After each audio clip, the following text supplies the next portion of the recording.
Sixers beat the Raptors last night, 112-97. TC, were you watching? I was not. I was finishing up season 2 of Bridgerton. Oh, my. Well, I was watching. I had skin in the game thanks to the all-new BetParx Casino and Sportsbook app. The BetParx Casino and Sportsbook app, where odds, bets, slots, and games all come together in perfect harmony right in your pocket. Sportsbook and Casino, all in one amazing app. Live in-game betting. It lets you bet while you watch the game. That's a lot of fun. New customers make your first bet right now free, up to $750. Download the app now in the App Store, Google Play Store, or at pa.betparx.com. Use my promo code, which is Michael. You've got to be 21 and in Pennsylvania or New Jersey. If you've got a gambling problem, call 1-800-GAMBLER. All right, time now for the headlines from Smerconish.com, the newsletter. Yesterday, huge voting on this question and a very lopsided result.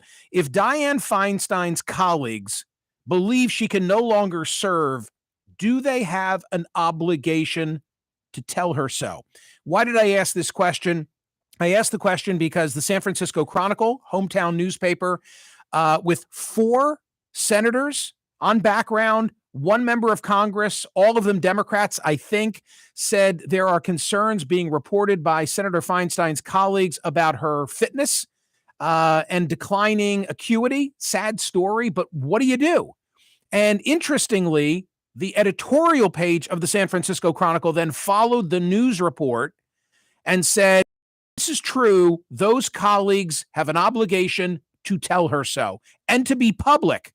If they think she can't serve. That's why I asked the question. 95% of more than 10,000 people said yes to the question. If Dianne Feinstein's colleagues believe she can no longer serve, they got to tell her. Today's survey question, this really is the water cooler conversation of the day. Masks no longer necessary on airplanes because of a federal judge's ruling yesterday from Florida. Here's the survey question. If masks are optional on airplanes, will you wear one? TC, your answer. I voted no on the survey question, but it's a little bit more nuanced for me because I feel like if I was going somewhere, maybe where I wanted to protect whoever I was visiting, maybe I would consider wearing one. But I am not, I'm double vaxxed and boosted, and my family's had COVID, and I just feel like we are moving away from full on. So if you were getting on an airplane to say Marco Island this weekend, you would not wear a mask. I would not wear a mask. No. Neither would I. I would not wear a mask either. A federal judge in Florida has voided the national mask mandate covering airplanes and other public transportation. It was a decision by a Trump appointed. Hey, by the way, every 4 years, what do I say? I mean, this was a district court judge. This is at the trial lawyer. The trial level of the federal judiciary. All the attention is always heaped on the Supreme Court of the United States. And I always say that beyond being commander in chief, the greatest power possessed by a president is that he or she gets to nominate lifetime appointments to the federal bench, hundreds of them. And Donald Trump's thumbprint will be felt for a long time on the federal bench because of the number of appointments that he made. So this is a Trump appointee who said that the Center for Disease Control and Prevention improperly failed to justify their decision, did not follow proper rulemaking, and immediately, and all the coverage is at Smerconish.com and in the newsletter today, the airlines, United, American, Southwest, Delta, Alaska, and others, late last night said they were dropping their face mask requirements. Now, here's the ridiculous nature of what we're left with. In Philadelphia, because Philadelphia just reinstituted a mask mandate yesterday, you go into the airport at PHL and you must be masked. And when you get on the airplane, if you're flying, American, and we're a hub for American, take off your mask. It's the exact, I would think, reverse. If there's any masking necessary, I would think because of the contained space of an airplane, you'd be wearing the mask on the airplane, but not at the terminal. Didn't I just say, why can I go to the Chase Center in San Francisco and watch Duke and Arkansas, 20,000 of my closest friends, and not wear a mask, but when I'm in PHL in Philadelphia, somehow I've got to be masked up? That makes no sense. You literally just spoke about this right before Philadelphia announced, or maybe because they did. And now we have this situation where what's going on nationwide is at odds with what's going on here in Philadelphia. And by the way, Philadelphia is all over the national news. Right. Because we're the of only that ones. mandate. Yeah. We're the only ones. Yeah. It's crazy. I must say, though, I haven't been sick in 2.5 years. So True. there is definitely something to this mask It's situation. such a good point that you make, because I have no recollection of being sick in the last 2 years. Yeah. And all of a sudden you take the mask off, you invite other people in your home, boom, you're sick again. Is it worth it? Is it worth it to be maskless and take your lumps? Yes.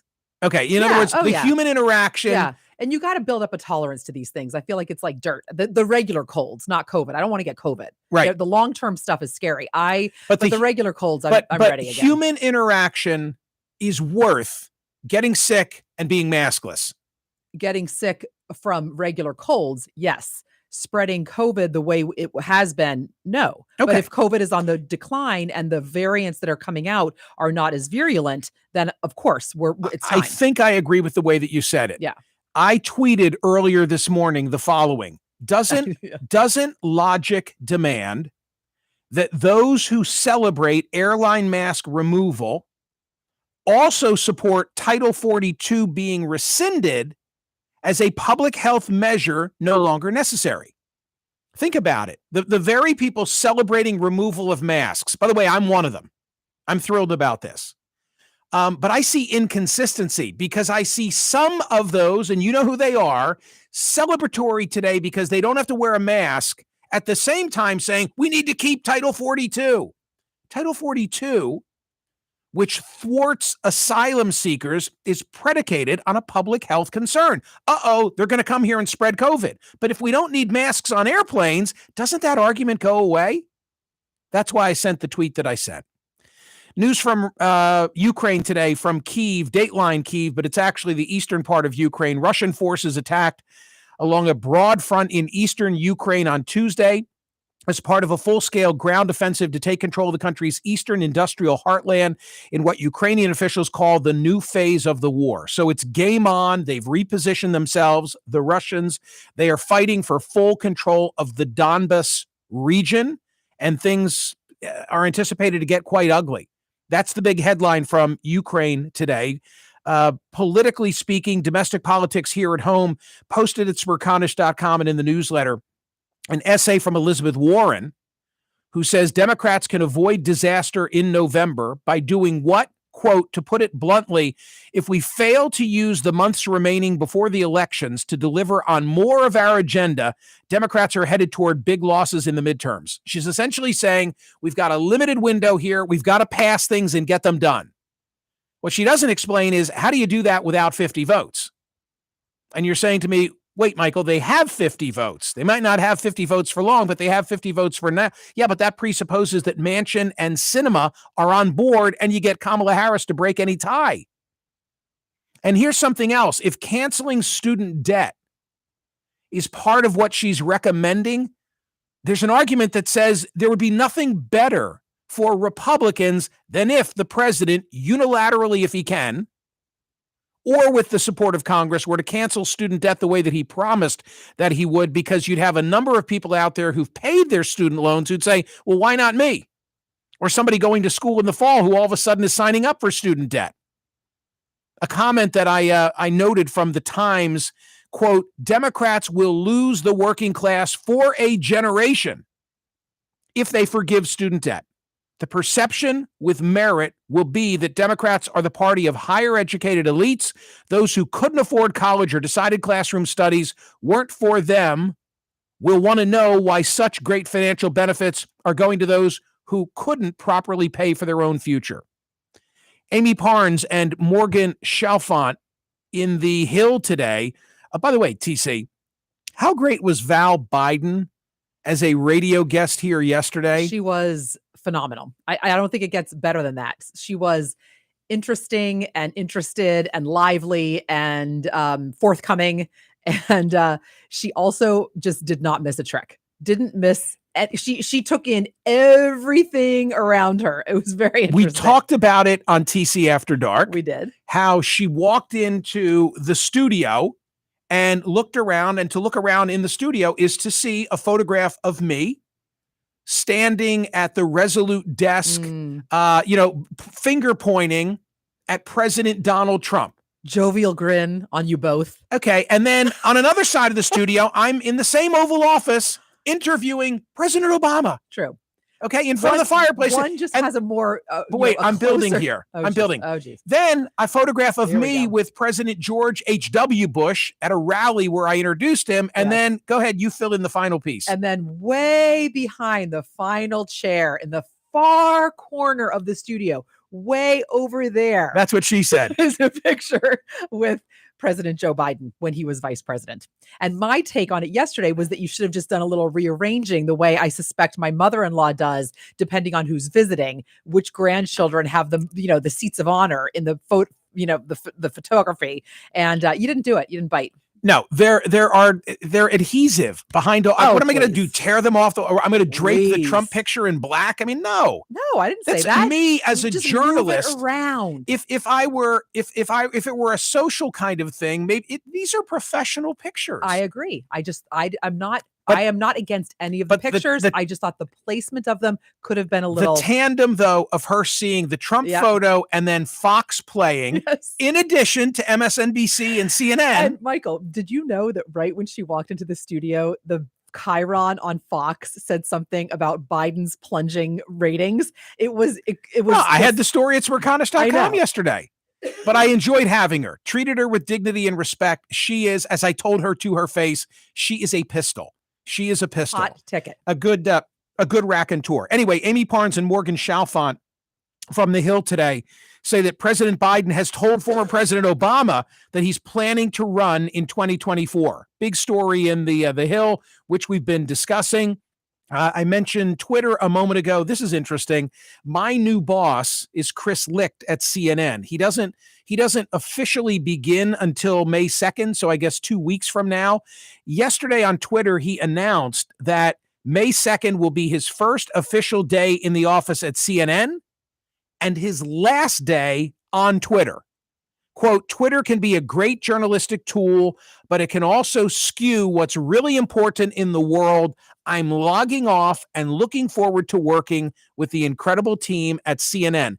And I can report to all of you that in my first or second year of work at CNN, there were occasional times when Jeff Zucker would call for a talent meeting. And they were always informal, and all of the usual faces would be gathered around a conference table. This was in our old headquarters, which was at Columbus Circle, Central Park South. And I have a specific recollection, TC, of Zucker saying, I wish all you folks were off Twitter. Do you think and I was just getting started on Twitter. I wasn't even versed in how to use Twitter at the time. I was thinking when I saw Chris Licht's tweet, which I think is funny that he announced that he was going to be off Twitter on Twitter. But I was sort of thinking, would I miss it? And I think the answer is no. I really enjoy Instagram for seeing pictures of people's kids, etc. But Twitter to me has become a real battleground. It's just, well, will it become more or less a battleground if Elon Musk takes control? I wondered if I don't think that the two are connected. I do not believe the two are connected. And by the way, I'm just, bloviating from 90 miles away from Midtown Manhattan. I'm not in the loop on anything. Oh, you mean the Chris Licht, Elon Musk stories? Right. In other words, I wonder if some will say that Musk coming in potentially is why Licht is getting out. I don't think that's the case. I agree with you. I take him at face value that he was saying, hey, this is just not something that I don't want to be swayed by it. And Michael, I feel like he's about to have enough on his plate. No doubt. Or possibly does right now. There are some non-front page stories today that I want to call your attention to from Smerconish.com. And I've been looking for an excuse to mention this, and I found it today. Brian Brown in the LA Times has a story about Winning Time. Winning Time is I think, 10-part series on HBO. It's kind of old school. You can't binge them. You got to wait until Sunday night when they get rolled out. I'm loving it. It's my new TV show. John C. Reilly, who I always think of from Talladega Nights. John C. Reilly. You know the actor John C. Reilly? He plays Jerry Buss, Dr. Jerry Buss, who is the owner of the LA Lakers. It is the 79-80 season. They are on a championship march. This is not like the Michael Jordan Last Dance, which was, archival footage and interviews with the real players. They take liberties in recreating the Lakers' rise, and I'm loving it. I'm absolutely, Kareem Abdul-Jabbar and Magic Johnson and Buss himself and Jerry West as a retired player now playing a management role. Highly recommend. I don't know. It's not for everybody, but if you know any of my tastes and agree with any of my tastes, there's gratuitous sex, there's no violence, there's foul language, and it's funny. Hey, it's perfect. Yeah, it's right in my wheelhouse. Is it real? Is it you said liberties? Like, is they it take a real liberties. Story? They take it's real in that the Lakers dominated in the 80s. That they had Buss was the owner. That Buss was the owner, right. That he's a character, that they had a rivalry with the Boston Celtics. Right. This was the Larry Bird, Red Auerbach era of the Boston Celtics, and the Lakers were a very colorful team. And Magic Johnson was notorious for his fondness for women and contracted HIV along the way. That's coming because there's reference to it in the initial episode. Adam McKay directed the pilot episode. It's really great. Well, and it's no accident that it's now the NBA Finals, and it must have dropped right now. So there's this heightened excitement around smart NBA. Yeah, exactly. Yeah, I hadn't thought of that, but you make a really good point that the playoffs. I mean, there are like 3 playoff games a night, and it's this exciting, week. And it's the best. It's wonderful, best professional basketball. And this will probably wind up. If I think we're 6 episodes in. Think about that timing. Smart. Yeah. They must have backed off from the NBA. Good for you, TC. And then a story perhaps that will be lost on you, but not on others, with a hat tip to Larry Paul. Larry Paul is the listener that pre-COVID, when I was doing live events, he would often give me a tie, like a Jerry Garcia tie. He has great insight into TC After Dark too. Like he's a P1 in the best possible way. So he sent me a link from ultimateclassicrock.com that I would otherwise not have seen. Headline: Robert Plant says he's now the guy on the Led Zeppelin 4 cover. This means nothing to you, right? Nothing. Okay. To me. Led Zeppelin 4 was an iconic album. We all owned it. It was the picture frame, the guy who has sticks on his back that are tethered together. When I saw the headline, I thought, wait a minute, was he really the model for that? That's not what Robert Plant was saying. Quote, I'm the old guy with the sticks on his back on Zeppelin 4. I'm now that guy. I pick up kindling everywhere. I go and wrap it around with a piece of baling twine and shunt it on my back just in case anyone's driving by and they go, hey, there's that guy from the Led Zeppelin 4 album cover. For those who appreciate it, you get what I'm saying. Go back and look at the album cover, and I'll be damned if it doesn't look like Robert Plant looks today. I had the privilege of meeting him twice. Once was just, a walking by encounter, and another was a friend of mine. You remember Denny Somack? Of course. Denny was conducting an interview of Robert Plant. I was practicing law full time then, and one day he said to me, you want to come to New York City and meet Robert Plant? I'm like, yeah, I think I would. So I got on a train. I met Denny. He was conducting an interview, cassette radio style. In walks Robert Plant, the rock god who had just gotten off an airplane from the UK. And I just sat there as a fly on the wall for 30 minutes and watched it happen. He was a smart guy. That's what I remember. And very eager to get to the tennis court, to get out of the interview and to the tennis court. Love it. Anyway, this is what you get today in terms of headlines from Smerconish.com, the newsletter. Subscribe, share it with your friends, and thank you.